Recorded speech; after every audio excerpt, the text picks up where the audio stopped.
이거를 아주 사소하고 작은 일로 이렇게 이제 치부하는 질문도 제가 듣고는 참 놀랍기도 하고 한편으로는 슬픈 현실이다. 언론이 저렇게밖에 질문을 할 수 없느냐 이런 생각을 했는데 네. 결국 조금 전에 최재형 목사 말씀을 종합해 보면 한두 번이 아닐 테고 수십 수백 번의 일이 있었을 것으로 추정되는데 마치 우연하게 한 사람으로부터 어쩔 수 없이 친분을 이용해서 접근해서 안타깝게 받을 수밖에 없었다 이제 이렇게 해버리니까 너무나 이건 교활하고 예. 너무나 아주 우리 국민들을 우습게 보는 그런 행위인데요. 윤석열 씨가 대통령 되기 전에 그 사람도 분명히 이런 뇌물과 선물을 자기 부인이 받는 거를 이미 인지하고 있었다고요. 네. 인지 안 할 수가 없죠. 고소고발까지 갔는데. 그런데 들어보십시오. 그런데 너희들은 선물을 가져와.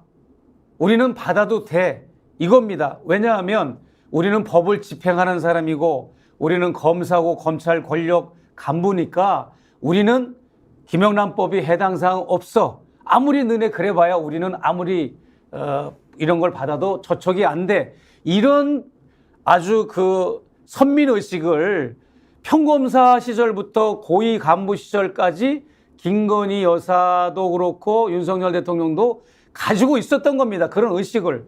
그렇기 때문에 그렇게 수많은 업체로부터 협찬 후원받고 삥 뜯고 선물 받아 왔던 건데 들키고 포착이 된 것만 이번뿐인 거지 그렇게 해왔던 겁니다.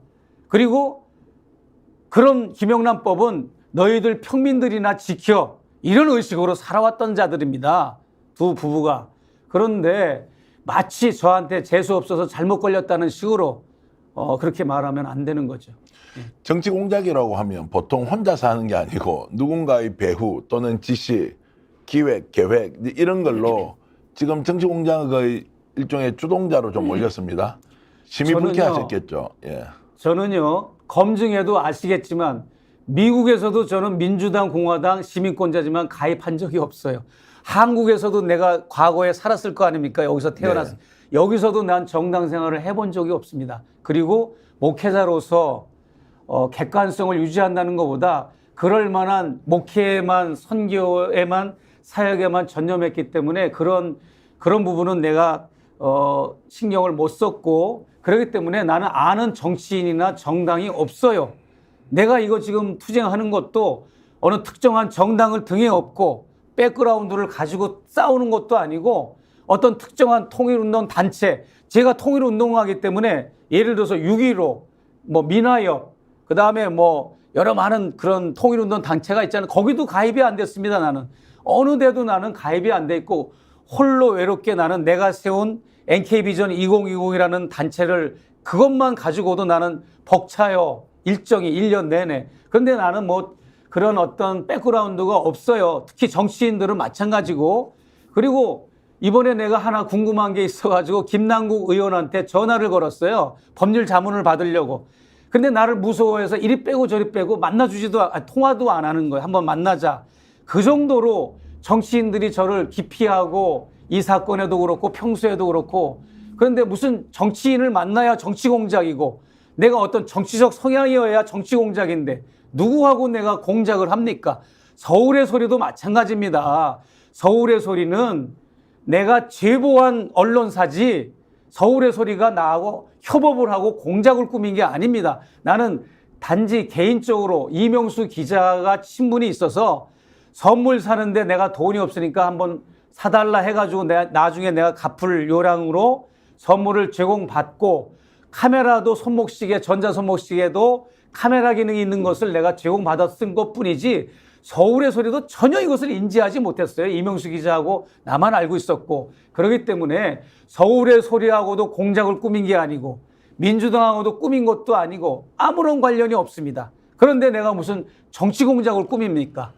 네. 그 말씀 이제 듣고 우리 시청자 여러분들도 윤석열 대통령이 정치 공작의 산물로서 김건희 디올백 수수가 있었다라고 했다. 여러분 판단하십시오. 지금 최재형 목사 직접 전달한 당사자로서 어떤 설명을 하는지 비교해 보시면 이것이 정치 공작의 산물인지 아니면 김건희 여사가 지금까지 받아왔던 수없이 많은 선물 받았을 것이라는 의혹 중에 하나가 사실로 확인된 것인지. 제가 무슨 관직을 바라는 사람도 아니고 예. 장사나 사업을 하는 사람이라서 뭐 나 기득권을 뭐 하려고 하는 그런 것도 아니고 또 제가 뭐 미국 국적자인데 여기서 뭘 이렇게 뭐 대한민국에서 뭘 하려는 공무원이 될 것도 아니고 저는 아무런 누구하고 이런 걸 협업을 하거나 공작을 할 만한 이유도 없고 그런 근거도 없습니다. 잘못 판단하시고 잘못 발언하신 겁니다. 자, 그래서 조금 더 들어가 보겠습니다. 그러면은 윤석열 대통령이 300만 원짜리 디올백을 영부인이 받았단 말이에요. 네. 이게 별거 아니고 박제할 수 없어서 어쩔 수 없이 받았다 그러면 이제 대한민국 공직자들은 선출직 공직자, 국무총리도 있고요. 임명직이죠. 국회의원 선출직이죠. 대한민국에 있는 서울시장, 부산시장, 네.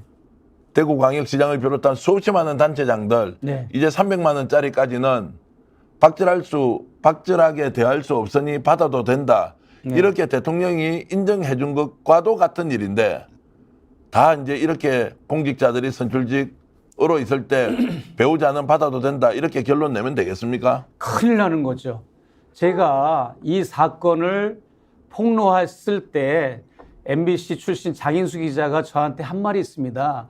이거는 김건희 여사와 관련된 사건이기 때문에 폭로한 게 아니라 예를 들어서 정경심 교수, 조국 전 장관의 부인 정경심 교수가 이 일을 했어도 자기는 폭로할 거다. 저 역시도 마찬가지입니다. 왜냐하면 우리나라가 내 조국이 깨끗한 부정부패가 없는 나라를 원하는 차원에서 꼭 김건희 여사만 겨냥했다고는 볼 수는 없습니다. 이게 모든 공직자에게 경각심을 주기 위해서 고위직 장차관 그런 부인들 또 장성들 부인들 국회의원 부인들 또 여러 전국에 있는 고위 공무원들 몇 급 이상 공무원들 이런 사람들도 정신 바짝 차려야 돼요. 그런 사람들에게도 이 사건이 경각심이 될 것이고 또 하필이면 그게 대통령 배우자인 영부인이 여기에 연루됐으니까 누구보다도 뼈를 깎는 그런 고통을 국민들에게 보여주면서 그냥 자기가 자기 살을 도려내는 심정으로 정말 뼛속 깊은 사과를 하고 그래야 되는데 두루뭉실 이렇게 넘어가면 나머지 우리 공권력들 군인, 경찰, 공무원들이 공권력이잖아요. 그 대통령 수하에 있는 공권력을 가진 공무원들은 다 이렇게 파우치를 받아도 되고 선물을 받아도 되고 뇌물을 받아도 된다고 하는 이런 그런 근거를 제시하는 대통령 발언 아니겠습니까? 그래서 저는 이제 두 가지가 우리 사회 또는 지금 현재 대한민국이라는 공동체가 질문하고 답변해야 한다고 보는데요. 300만 원짜리 명품백 받아도 네. 이것은 죄가 되지 않는다라고 하는 것을 대통령이 자신의 부인을 통해서 국민들에게 알려준 점, 네. 이것을 우리가 상식으로 받아들일 거냐. 두 번째, 대한민국 수사기관입니다. 검찰과 경찰이 이 문제에 대해서 어떤 추가적 조치 없이 일단 고발이 되어 있으니까 들고는 있고 배당은 해놨는데 아무런 지금 후속 조치가 없다는 이 점 역시 죄가 되지 않기 때문입니까? 범죄 혐의가 소명되지 않았기 때문입니까? 이 문제 역시도 대한민국의 국가기관이 어떻게 다루느냐.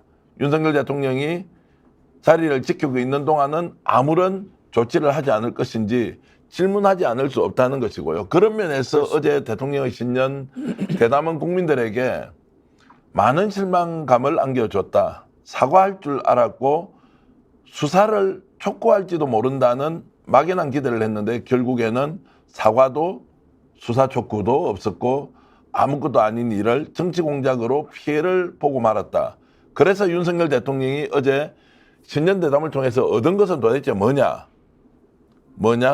김건희 여사를 위한 변명과 해명, 그것을 국민들에게 믿으라고 하는 대통령의 일방적인 주장밖에 없었다는 생각이 들어서 이 문제가 일파만파 확산되고 있고 명절에 설날에 이 문제를 이제 얘기하는 국민들이 과연 어떻게 생각할지 총선에는 더욱더 큰 악재가 될 수밖에 없는 거 아니냐라는 생각을 했습니다. 자, 그래서 기대하지 않았지만 그래도 대통령 부인이 벌여놓은 일이니까 어떤 식으로든 해명, 설명, 양해를 구할 줄 알았는데 전혀 그런 것이 없었다. 네. 그러면 결국 실패한 신년 대담이다. 실패한 정도가 아니라 차라리 가만히 있었으면 더 좋았죠. 예. 아무 발언을 안 한다거나 신년 기자회견을 해도 이 사안을 피해갔다거나 언급을 안 하고 취급하지 않으면 되는데 괜히 이것을 언급해서 합리화하고 궤변을 늘어놓는 바람에 엄청난 마이너스가 된 것이죠. 그래서 지금은 보수 언론, 집권 여당 내에서도 네. 너무 실망스럽다. 이럴 줄은 정말 몰랐다. 이렇게 나오는 게 이제 당연한 기결인 것이고 네, 그렇습니다. 민심을 얻기보다는 오히려 국민들에게 분노나 실망감을 더욱더 키워주는 신년 대담이었다. 네, 이렇게 이제 결론을 낼 수밖에 없겠습니다. 그렇습니다.